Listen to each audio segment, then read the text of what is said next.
আজ পশ্চিমবঙ্গ প্রদেশ কংগ্রেসের যুব সভাপতি এআইসিসি মেম্বার আজহার মল্লিক তিনি মমতা বন্দ্যোপাধ্যায়ের কর্মযজ্ঞে সামিল হওয়ার জন্য মমতা বন্দ্যোপাধ্যায় বাংলাকে তিল তিল করে যে করছেন সেই কর্মযজ্ঞে সামিল হওয়ার জন্য আজকে তৃণমূল কংগ্রেসে জয়েন করছে এবং তার সঙ্গে আজকে প্রদেশ যুব কংগ্রেসের বিভিন্ন জেলার যে সভাপতি বড়বাজার জেলার সভাপতি সানি সিং, উত্তর দিনাজপুরের সভাপতি শামসাদ আলম, কুচবিহারের সুকুমার বর্মন, পূর্ব মেদিনীপুরের শেখ মতিন, সাউথ চব্বিশ পরগনার প্রশান্ত বৈদ্য এবং জলপাইগুড়ির বাপি চৌধুরী, এই 6 জন জেলা প্রেসিডেন্ট আজকে আমাদের সঙ্গে তৃণমূল কংগ্রেসে মমতা বন্দ্যোপাধ্যায়ের কর্মযজ্ঞে সামিল হলেন। আমরা চাই যে মমতা বন্দ্যোপাধ্যায় যে স্বপ্ন নিয়ে বাংলাকে গড়ছেন, পিছিয়ে পড়া বাংলাকে আজকে সর্বক্ষেত্রে এগিয়ে নিয়ে গেছে, তাতে বাংলার সবাই সামিল হন। এবং মমতা বন্দ্যোপাধ্যায়ের একটাই স্বপ্ন, বিশ্ব দরবারে ভারতবর্ষে বাংলাকে 1 নম্বর জায়গায় পৌঁছে দেওয়া। তাই আমরা চাই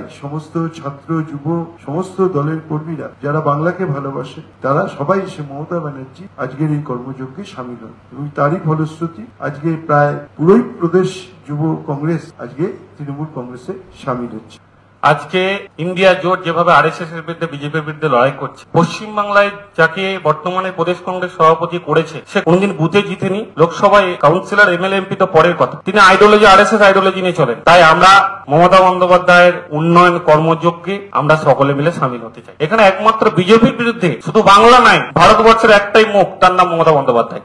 আজকে আমরা চাই সবাই আসুক, বাংলাকে যেভাবে তিল তিল করে মমতা বন্দ্যোপাধ্যায় করছেন সেই যজ্ঞে সবাই সামিল হোক। বাংলার একজন নাগরিক হিসেবে, বাংলার একজন সন্তান হিসেবে যাতে আমরা মাথা করে মাথা উঁচু করে বলতে পারি যে বাংলাই হচ্ছে ভারত সেরা, বাংলাই হচ্ছে বিশ্ব সেরা। যে স্বপ্ন আমাদের মুখ্যমন্ত্রী দেখেন, আমাদের দলনেত্রী দেখেন, তাতেই আমরা সেই যজ্ঞেই আমরা সবাই সামিল হতে চাই।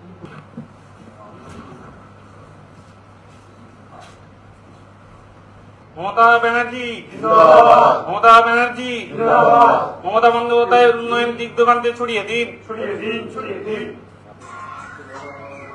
অত্যন্ত মর্মান্তিক, অত্যন্ত দুঃখের যে আমারই বিধানসভায় 100 নম্বর ওয়ার্ডে বৈষ্ণব ঘাটাতে এই ঘটনাটি ঘটেছে। ভদ্রলোক আমেরিকাতে থাকতেন, টিসিএস সম্ভবত চাকরি করতেন, কয়েকদিন আগে কলকাতায় এসেছেন। 18 তারিখ স্ত্রী এবং পুত্রকে নিয়ে কাশ্মীর ঘুরতে গেছিলেন, 24 তারিখ ফেরার কথা ছিল। উগ্রপন্থার শিকার হলেন। আর কতদিন এই উগ্রপন্থা চলবে আমরা জানি। যারা দেশে ক্ষমতায় রয়েছেন, যারা অনেক বড় বড় কথা বলেন দেশের নিরাপত্তা নিয়ে, আজকে কেন সাধারণ মানুষ, সাধারণ পর্যটকদের প্রাণ গেল তার উত্তর তো তারাই দিতে পারবে। কিন্তু একজন সাধারণ নাগরিক হিসেবে আমি শুধু একটাই প্রশ্ন, যে পর্যটকদের উপরে এরকম নির্বিচারে, মহিলাদের উপরে, শিশুদের উপরে এই যে উগ্রপন্থা গ্রাস করছে, তাহলে তার ইন্টেলিজেন্স সরকার তারা কি কাজ করছে, এটা আমাদের সবাইকে ভাবতে হবে। বিজেপি যা বলে তা করে না, আর যা করে তা বলে, এটাই হচ্ছে বিজেপি আসলে। একটার পর একটা প্রতিশ্রুতি আপনারা দেখতে পারেন, সেই 15 লাখ থেকে শুরু হয়েছিল, বেটি বাঁচাও বেটি পড়াও থেকে শুরু হয়েছিল, আজকে সমস্ত কালো ধন আসবে তা থেকে শুরু হয়েছিল। তো বিজেপি যেটা বলে সেটা করে না, কিন্তু যেটা করে সেটা কখনোই বলে না।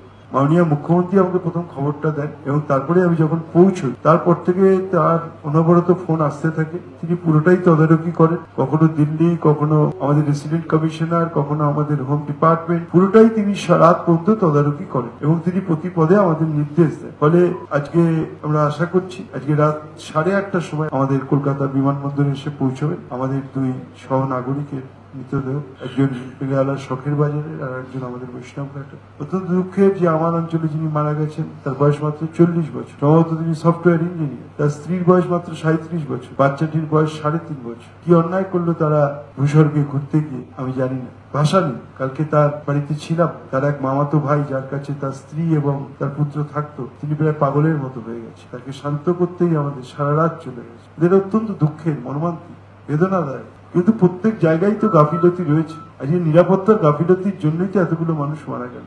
যারা মারা গেছেন তারা মানুষ। মানবিকতাটাই হচ্ছে ধর্ম, ওর থেকে বড় ধর্ম আর কিছু হতে পারে।